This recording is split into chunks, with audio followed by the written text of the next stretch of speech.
Aujourd'hui, dans notre vidéo, nous allons faire une démonstration de comment on installe une pellicule pare-pierre sur un véhicule. Donc, ça va être un beau Volkswagen ID4. On va aller faire la partie ici, puis mon collaborateur associé sera Patrick, qui va nous aider avec ses skills.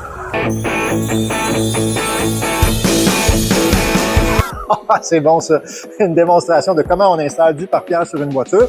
Puis à travers tout ça, bien, on va vous parler des avantages et peut-être des petits inconvénients d'avoir une pellicule pare-pierre. On s'en reparle tantôt. Fait que là, on est rendu à l'étape de l'installation.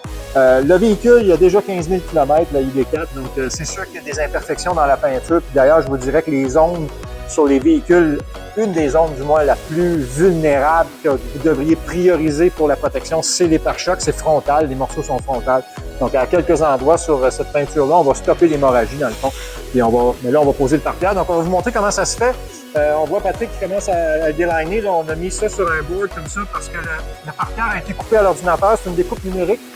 Donc la découpe numérique ici est toute dessinée avec les releases à l'intérieur pour pouvoir aller vraiment se placer directement sur le véhicule. Puis nous autres, avec l'aide de nos palettes, avec de l'eau, elle va pouvoir glisser. Donc dans un premier temps, ce qu'on va faire, c'est qu'on va mettre de l'eau savonneuse pour que lorsqu'on va enlever la pellicule, on va aller la mettre sur la surface. On veut qu'elle puisse glisser pour que nos points d'ancrage aillent se chercher.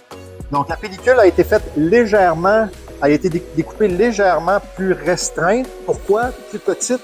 Pourquoi? Pour que quand on l'amène pour faire du 3D avec, bien, pour empêcher la pellicule de faire des doigts, on doit l'étirer pour qu'elle puisse s'étendre et épouser les formes. Donc, c'est juste logique tout simplement. Donc, Pat est rendu à la préparation. Donc, on a mis notre surface et enlevé le plus gros des grains. Et là, maintenant, on va passer à l'installation. La deuxième bouteille d'installation, ça, c'est de l'eau savonneuse. La deuxième, c'est de l'alcool à friction mélangé avec de l'eau. Je vous expliquerai un peu pourquoi. Donc, le travail d'équipe commence. C'est parti. C'est évident qu'on utilise énormément d'eau. L'eau, c'est notre meilleur allié dans l'installation parce qu'elle nous permet vraiment de pouvoir faire sortir tout l'oxygène, l'air qu'il va y avoir en dessous de la pellicule. Donc, ma pellicule est bien découpée. Si tu veux t'approcher un petit peu, Sean, pour montrer la découpe numérique ici, hein, on voit qu'elle est vraiment, vraiment pensée pour venir chercher le plus possible. Il y a des gens qui pensent des fois que la découpe numérique, ça ne va pas couvrir assez loin. Mais comme vous pouvez voir, là, elle rentre en dedans ici. Regardez ici, même l'intérieur va aller se faire protéger ici, comme ça, à l'intérieur. Donc, que j'aille faire ma finition, là, je vais pouvoir aller la poser là. Donc, premier point d'ancrage a été fait là. Deuxième point d'ancrage s'en vient ici. Vous allez voir que tous les bons installateurs de PPF, ils font ça. C'est ça fait partie de la game! OK, ça c'était mon segment. Maintenant que vous êtes plus capable d'arrêter de rire, on va passer aux choses sérieuses. Donc à ce moment-là, ici, mon pare-pierre a été bien posé. Il y a un petit peu de lousse ici. Pourquoi? Parce qu'on va étirer. Donc vous voyez là, je suis à peu près presque à un demi-pouce. Et Patrick, de son côté, est probablement beaucoup plus rentré. Donc ça veut dire qu'il faut maintenant commencer à faire notre étirement pour pouvoir aller la placer comme il faut. J'y vais par petits coups, tout simplement, pour lui donner la chance de se placer. Je vais la tenir un peu. Là, elle va me nécessiter un petit peu plus de force. Donc, pendant que je travaille mon coin ici, tu peux aller voir comment ça se passe du côté de Patrick. Alors.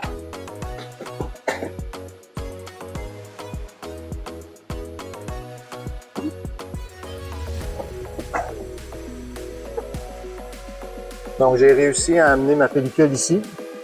Ça veut dire que je vais pouvoir continuer mon installation pour l'amener le plus proche possible. La ligne est parfaite ici. On va donc aller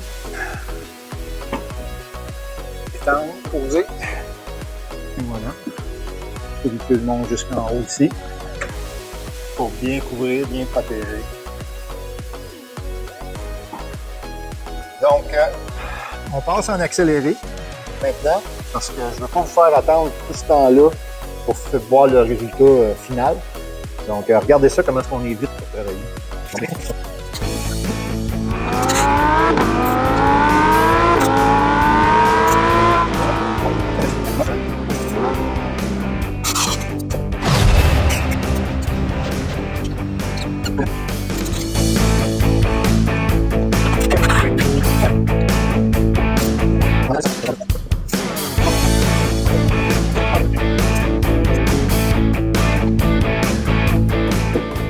Donc voilà, le plus gros de l'installation maintenant est fait. Le restant qui va rester, il va rester des petits endroits où il reste encore de l'eau, où on va devoir travailler. Puis la belle chose avec le pare-pierre, c'est que il réagit bien à la chaleur. Il aime la chaleur, donc il devient plus mou, plus malléable. Tous ces endroits-là, ici, la colle va s'activer, puis on va pouvoir aller l'écraser, aller la caquer pour qu'elle puisse vraiment bien coller partout sur toutes les edges. Les intérieurs comme ici aussi, ça va tout aller s'installer dans le fond. Ça va aller se placer. On peut optimiser la protection, puis en même temps, que la pellicule disparaisse le plus possible. Donc on continue à vous montrer un peu la finition. On va y aller en accéléré parce que c'est un moment où c'est un petit peu plus plate à regarder. Alors regardez ça. Wouhou! Ça va vite!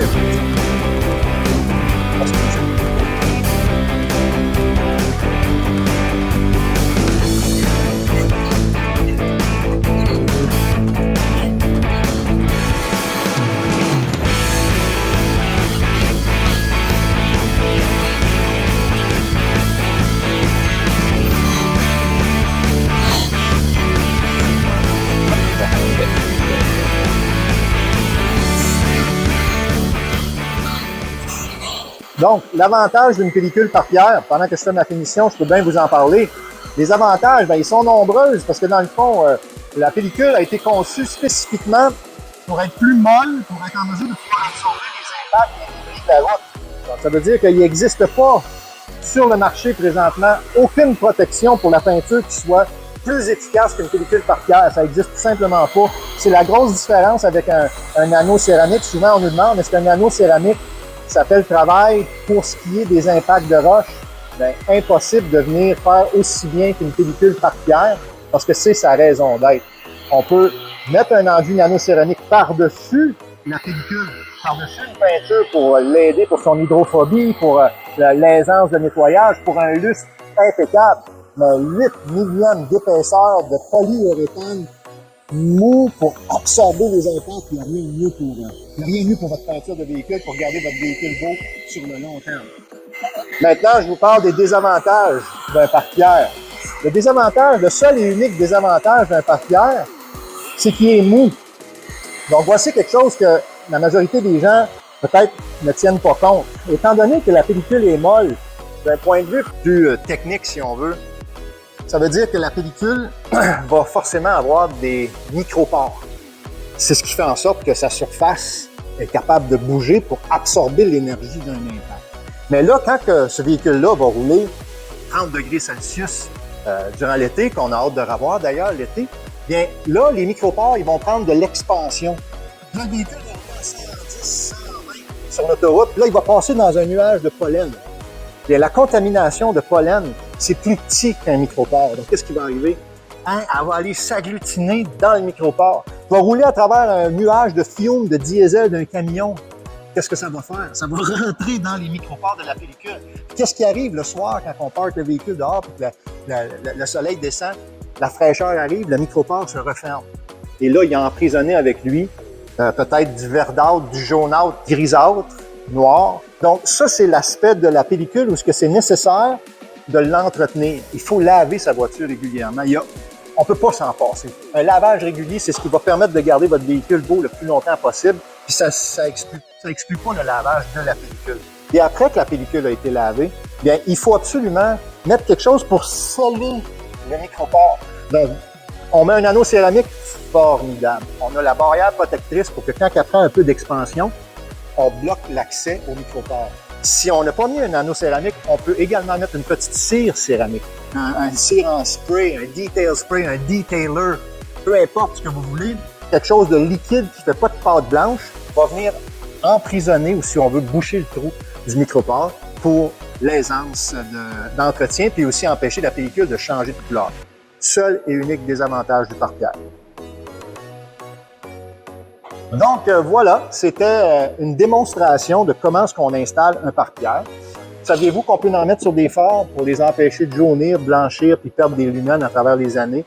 Très, très, très important de le faire. Puis la pellicule va durer 10 ans, donc ça ne vaut pas la peine de s'en passer. Donc des devants complets. Puis bien souvent, suis-moi Sean, sur certains véhicules, comme par exemple lui ici, c'est du plastique. Donc, c'est certain qu'ici, il va se faire manger, mais ça ne sera pas de la peinture, donc pas de problème. Mais par contre, si vous avez un autre véhicule comme celui-là ici, bien souvent, là, les bas de caisse, ici, les véhicules s'en vont à l'extérieur comme ça. Bien souvent, c'est là qu'ils vont être mis à rude épreuve. Les miroirs frontales, les piliers frontales ici, tout ça, c'est mis à rude épreuve. On est tous capables de couvrir ça avec la pellicule Top Pierre.